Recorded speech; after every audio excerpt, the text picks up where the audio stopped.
Okay guys, we've got our syrup we're gonna feed the hive, and this hive is exploding like crazy.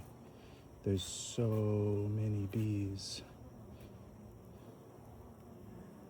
So how I'm gonna count these, obviously we're full.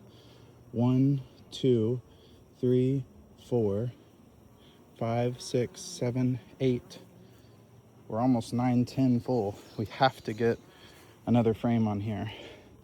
So I'm gonna put a queen excluder on top, and then a honey super on top of this.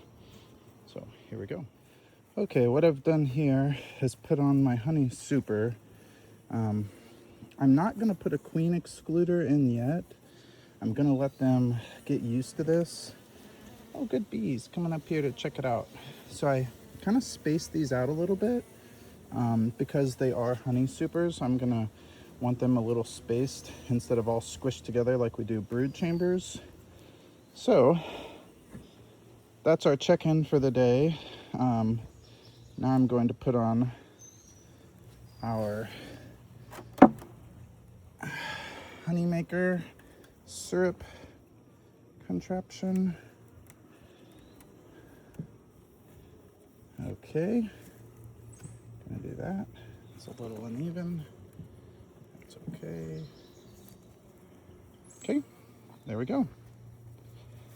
And last but not least, we are going to pour in that nectar.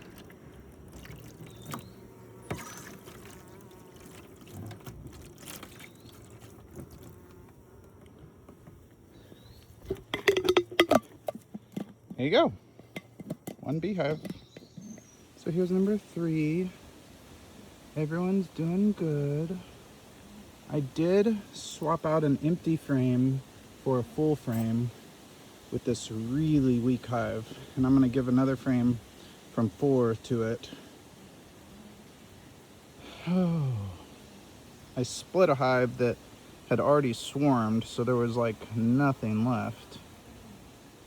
Look at these good bees. Oh my gosh, you guys are perfect. Okay, similar to number 4, which is a nuke, number 3 is over here. It's my other nuke, and this is my 8 frame. Number 4 is my 10. My 10 is actually doing stronger, but I'm still gonna take this off and put on this honey super and queen excluder.